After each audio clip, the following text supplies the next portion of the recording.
No more Shama. What is up, ladies and gents? It's your boy Jermaine Event, main on MMA, and today, ladies and gents, we are checking out another video from MMA Friction, and it's why pressure beats skill in today's UFC. Like, this is what I say with a lot of people. Like, it's pretty obvious to me. Like, if you watch Alex versus Magomed, if you watch Sean O'Malley versus Merab, or even Merab versus Umar to some extent, where even, and you saw it again with Leon and Sean Brady, right? You don't necessarily even have to take down or even get the takedowns if you're Merab, but the threat that that takedown is coming, the threat of the takedown usually stifles a lot of people. And that's why even if you guys like, well, Umar is so good technically, blah, blah. And I said, no, I think he's going to get tired. I think he's going to be under attack. Like how I used to see people when they fought Khabib, the constant takedowns, constantly just beating you up on the ground. You can't get up, can't get this guy off of you. All right. That's what I figured was going to happen in that fight. And that's why I knew Bilal was going to dominate Leon Edwards. That's why I knew Sean Brady was going to dominate Leon Edwards. Like, pressure, ladies and gents. Put that pressure in there. Let's see what MMA Friction has to say about that pressure. I don't know if you guys have been paying attention lately, but something's changing in MMA. The better fighter on paper, the more skilled, more technical, more well-rounded guy, well, they're not always the one walking away with the win anymore. We're finally in an era where being sharp everywhere doesn't guarantee a victory. Instead, we're starting to see that heart, cardio, and pressure are starting to outweigh pure skills. And I'm not saying that these guys aren't skilled at all. They are, but more often than not, they're beating fighters who are technically better than them in almost every area. And it's not just once or twice, this is happening over and over again. And it's starting to look like a trend, and that's the cheat code. If you have those four things, you can beat almost any fighter who's more skilled than you in almost every category. It's not about looking clean or flashy anymore, it's about being gritty, relentless, and impossible to put away. These fighters don't just win, they break you, mental and physically. And when you're broken, it doesn't... I think that was a bad example. I just want to go back for a few seconds here. This Merab versus Marlon. Marlon almost finished Merab early in that fight, but Merab was able to stay alive. But that fight was shaky for Merab. I think that's a terrible example. These fighters don't just win, they break you, mental and physically. And when you're broken, it doesn't matter how skilled you are. You're done. You're cooked. And look, man, paper stats don't mean anything when you're fighting a machine. Like, yeah, on paper you might have the better striking, cleaner grappling, more credentials, whatever. You can look like a world beater in those stats. Significant strikes, takedown defense, control time, all that. But none of that matters when the dude across from you is trying to drown you for 15 to 25 minutes straight. That's what these guys like Merab, Bilal, and Dricus are doing. They're not winning because they're the most technical. Like, what the fuck do I do? Because they're pushing a pace that breaks you. They test you. They test your will before your skills. And that's something you can't measure. There's no stats on UFC.com that tracks how much heart you have left after 3 rounds of hell, because you can't quantify pressure. You can't quantify grit. And we're seeing it more and more now. Modern MMA doesn't favor the slicker fighter anymore. It favors the guy who can keep going when everyone else has faded. The guy who can eat a punch, push you to the cage, grind on you, make you work, and then smile on your face like he's just warming up. That's what wins now. It's not always about domination through skills. It's about relentless attrition. And look, this is why it's so effective. First off, let's talk about pressure. Pressure in MMA isn't just walking forward, it's walking forward with intent. It's about controlling the tempo, the distance, the exchange. When a fighter refuses to back up, they force their opponents to fight going backwards, which a lot of guys just aren't comfortable doing. The more technical guy might be sharper in clean exchanges when he's at range, in control, with time to think, but when he's being hunted, when there's no time to breathe, that technique starts to fall apart. Think of it like this. Technique is like a suit. It looks great when everything's clean and smooth, but pressure is like a street fight in the rain. That suit doesn't help you as much when things get messy. Now add grit into the mix, that mental toughness, that willingness just to bite down and go. Some fighters don't break.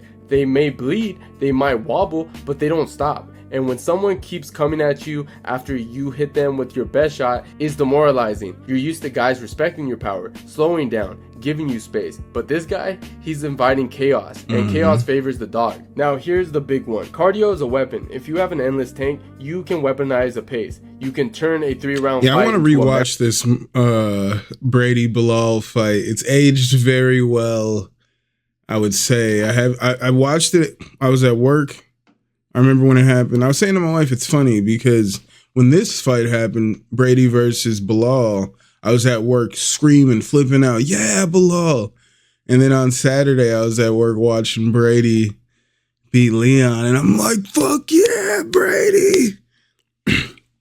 I just love pressure fighters. They're both good fighters. I think this is the match. This is the fight to happen right here. This is going to be a crazy rematch. Marathon sprint, where your opponent's lungs are on fire by the halfway mark. Even the more skilled fighter, if they're tired, their technique starts to fall apart. Hands drop, footwork slows, reaction lag. Meanwhile, the guy with the gas tank is still pushing the same output, still throwing combinations, still shooting takedowns, still grinding in the clinch. It becomes a war of attrition. And if you're not built for that war, you're gonna get swallowed. We've seen it time and time again. Guys like Kobe Covington, for an example. He's not the most powerful guy, not the slickest striker, but he's got that absurd cardio, and he pressures nonstop. He drowns people.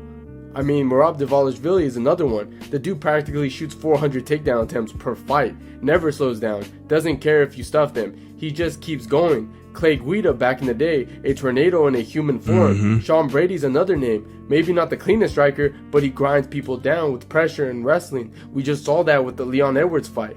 It's not about being the most polished, it's about being the most relentless. So yeah, in a perfect world, skill wins, but MMA isn't a perfect world. It's gritty, chaotic, unpredictable. And if you got that dog in you with cardio to match, sometimes that's more enough to beat the cleaner fighter who just wants a technical chess match. I mean, just look at Merab. The dude is basically the poster child for what I'm talking about. Merab doesn't win fights because he's the slicker striker or the most clinical grappler. He wins because he drowns you in pressure. Straight up, his gas tank is not normal. It feels like a cheat code. The man attempted 50 takedowns against Peter Yan. 50. And no, it wasn't about landing them all. It was about breaking Yan, keeping him on the back foot, making him defend Yan every 10 seconds, forcing him to consistently think, move, and react. And let's not forget, Peter Yan is one of the most skilled fighters we've ever seen in the UFC. The best boxer in the UFC. You can really make that argument. Beautiful defense, crisp counters, solid trips, and takedowns of his own. He's well-rounded, calculated, elite IQ, but none of it matters. He stuffed a bunch of takedowns and still lost. Then there's the Umar Nurmagomedov fight, which really proved how far Merab's style could go. On paper, Umar had every edge,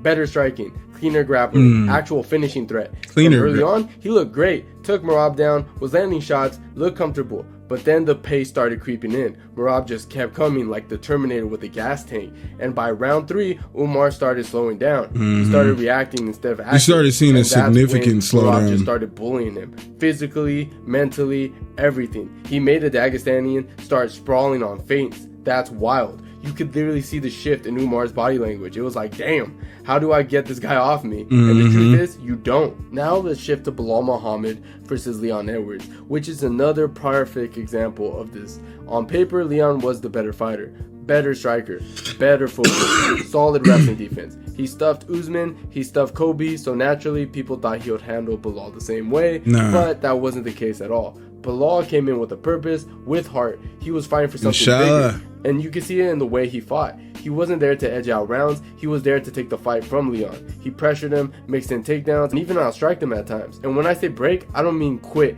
I mean mentally, physically, and emotionally, he looked confused. Like, why is this guy not going away? You could tell that Leon was expecting more traditional fight, and instead he got a non-stop grind. Bilal wasn't the cleaner fighter, but he was the one who wanted it more, and he proved that over 5 rounds. And last but not least, Dricus du Plessis. I still don't even know how this guy keeps winning. Nothing he does looks clean. His technique is weird. His punches are loopy. He gasses and then somehow gets a second win out of nowhere. But one thing that you cannot deny, he goes to war. Against Adesanya, DDP was supposed to get styled on. Izzy had the better striking. No, he was not supposed to get styled on. Izzy started off looking good, but then Dricus was just pushing. He made it Dude, that's crazy. That's a crazy take to me, honestly, because honestly, going into that fight, I thought it was like 50-50 if like, but with the grappling, like 70-30.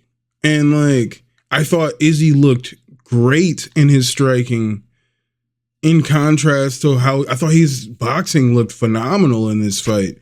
Much better than I expected. I thought the Izzy we know point fights usually. This Izzy was coming to fight. This is a different Izzy. Messy, and when the exchanges got wild and the pace picked up, Izzy started slipping, and boom, DDP pounced and took over. Same thing with Robert Whittaker. Bro, Whittaker on paper is the better striker, better wrestler, better overall fighter. Better wrestler? I picked him to win easy. Is he serious? Said, nah, and walked through him. He made it chaotic, ugly, and it worked. He broke Rob down, and that's the thing. DDP might not be the most skilled, but he knows how to fight in the mud. And a lot of these cleaner fighters, they don't. That's what it all comes down to, man. This new wave of fighters, Merab Dvalishvili, Bilal Muhammad, Dricus du Plessis, they're showing us that you don't need to be the cleanest, most technical guy in the cage to win at the highest level. You just need that pressure, that gas tank, that heart, that grit, that mindset of, I'm gonna break you. Now, don't get me twisted, you still need skills. Nobody's walking into the UFC and just dominating with cardio alone. You need to know how to wrestle. You need some decent striking. You need IQ. But what we're seeing now is being more skilled on paper doesn't mean much if you can't handle the storm coming your way. And these guys, they bring a storm. It's like the game has shifted. We used to look at technical guys and technique and say, yup, this guy wins. Now we're looking at guys who can drown you, who can take your rhythm away, who can make you question yourself mid-fight. That's the new currency in MMA. So yeah, maybe these guys aren't winning style points, but they're winning fights, because when the lights are on and you're deep into round 4, when your lungs are fried, when you stuff 30 takedowns, but the guy still won't stop coming, your technique doesn't mean shit if your will is broken. That's why these machines are winning. I mean, I agree. Shout out to MMA Friction. Pressure is king, with wrestling being prince. Pressure, that consistent pressure. I think you can throw Max Holloway in there. Does he grapple? No, but he overloads you with strikes. That's how Max Holloway is successful. And he's got this incredible gas tank where he can keep that output, break records with how many strikes he's throwing and landing.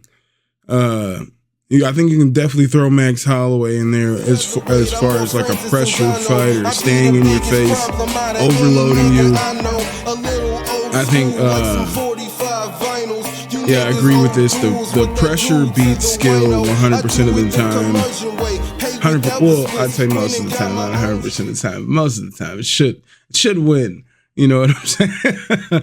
Pressure is what it is. Don't be timid. Don't let people fight their fight. Leon, if that's who we're talking about in general, Leon Edwards here, he likes to point fight, be pretty, fight at distance. You know what I'm saying? He doesn't want a gritty fight. All right. He doesn't want a dog fight. Leon wants to fight at range. He wants to be able to control everything. And as soon as he's not able to do that, he checks out. I wrote in the group chat toward the end of I think right at the end of the first round, I was like, yep, Leon's checked out. I was like, Leon's about to check out. And then I think he didn't throw one strike in the next round. Like, got 0 for 0 for 0 for 0. Like, he just got taken down. That's all that happened to him. He didn't do anything. He wasn't able to do anything except get dominated. And then he shoots for a takedown. He broke. He shut down mentally. And dude, he was checked out. And it's the pressure.